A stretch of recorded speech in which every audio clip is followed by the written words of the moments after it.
And my name is Peg McCleaf, and I have the honor of being Meg's grandmother, one of the greatest joys in life for me. It's January 18th, 2021, kind of hard to believe. And I'm 68 years old, and I'm talking to you from my home in Lancaster, Pennsylvania. All right. First question. When COVID first arrived in the United States, what were your fears and what thoughts and emotions are you still feeling today?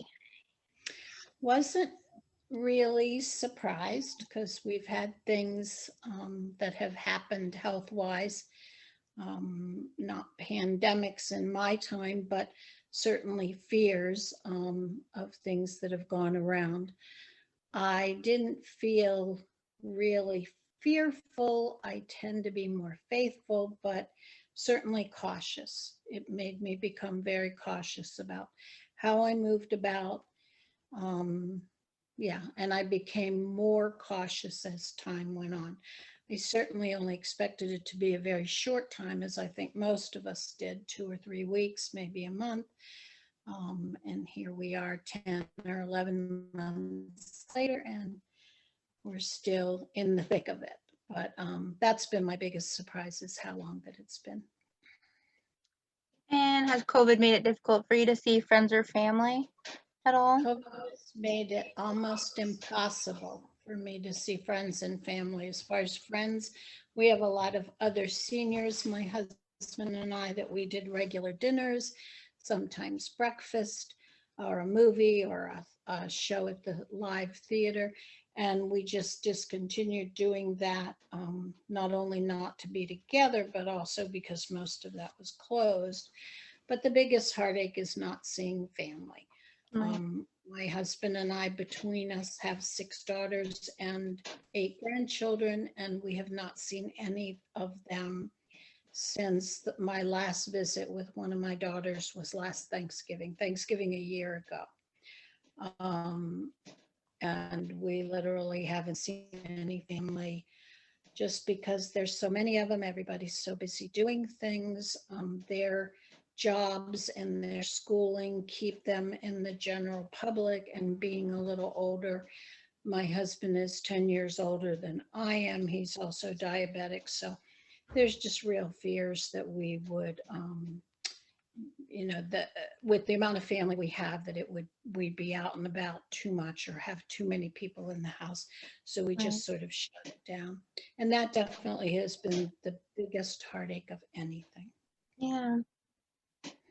And do you feel like that's what you had to sacrifice the most with COVID? Was giving up family time? Yeah, hands down. There isn't anything else that has really been stressful or upsetting to me. And it's not that I feel out of touch with family because of things like Zoom and phone calls and pictures and texts and all. I feel very close to them still, but that physical, that laying eyes on them, right, going on vacation, having a hug, that all has just left me feeling really kind of lost. What has given you hope during this experience? And also, do you think there's a new thing or a new hobby that you picked up that you didn't think you would have before COVID had happened? We haven't, other than video chats. That's new to me, and that's been a blessing and a regular part of my life now.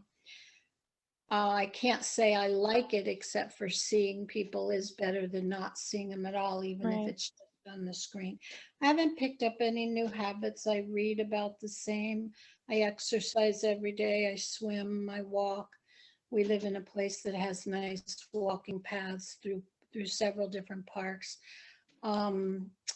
So that stuff remains the same, and I can't say I've picked up any new interests now. I think that was always a nice thing when we visited a lot when we were younger.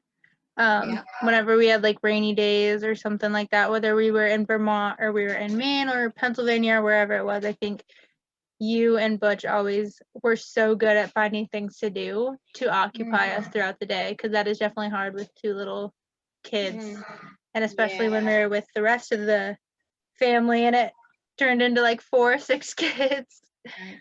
No, well, my occupation, as you know, is early childhood. I taught nursery school for years. I'm in my comfort zone with children, and I never lack for anything to do. I just taught a little 6-year-old who I watch every once in a while how to sew just yesterday, Oh, and that's he's just awesome. delighted, and he put pockets on, some of his stuffies. So yeah, I've never been one who has suffered from boredom. So what are your thoughts about the vaccination, and will you The- receive the vaccination if or when it's offered? I will definitely receive the vaccination. I will receive whichever one is offered as soon as it's offered. I would never turn it down. I have no fears that way. I'm quite frustrated with our area because they've got a lot of vaccine and they're distributing a small amount. And I feel very strongly that that's not the right thing to do. And I feel very envious of the people in West Virginia and very proud of the politicians and the medical people in West Virginia. I think they're a prime example of the vaccine came in and they looked to the most at-risk population. If they were available to get the shot, if they were willing to get the shot, they gave it to them. But if they were either unavailable or unwilling, they went to whoever was there to take the shot. The shots came in and they gave the shots immediately, and now they wait for the next batch to come in. And I think that makes so much sense. The stories about vaccines being thrown away because they were waited too long or warmed up or whatever. To me, it's as close to a sin, and I'm not extremely religious, but I think that's a sinful thing.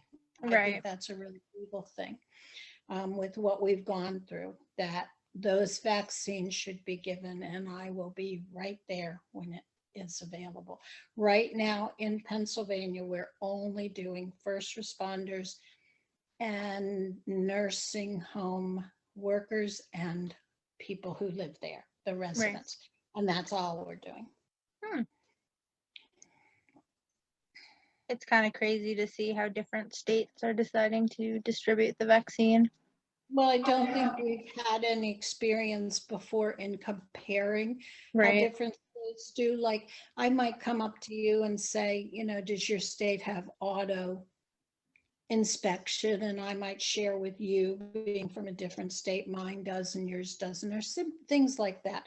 But a pandemic is different and it's so public. And so we get a lot of comparisons of state because that's part of the news. Right. I think when one state figures it out and things are going really well for them, we ought to pay attention and follow their lead. And last question, do you think the world will go back to normal, or do you think that this is kind of our new normal as it is? I don't think either is true. I don't think we'll go back to what we used to know. And I don't think what is now is always going to be. I think there'll be a different kind of lifestyle. I can't, for myself, I can't ever conceive of going into a closed place without a mask. I'm more comfortable. If people don't have COVID, they could have flu, they could have anything. So a little bit older person, I would choose to be more cautious all the time. I will always wash my hands more. I was always use sanitizer. But I think some people will be more reckless. Bars will be filled and that kind of thing. I really miss church. I look forward to going back to church, but again, I'll wear a mask. I go to a very large church. I think it'll be different from what it was before and different from what it is now. And hopefully it'll be kind. That would be my one wish, is that people would be kind about the differences and not be so judgmental of each other, because we all do what we do for a reason, and most of us, it isn't to harm each other, it's just the way we think is correct. So we'll settle in.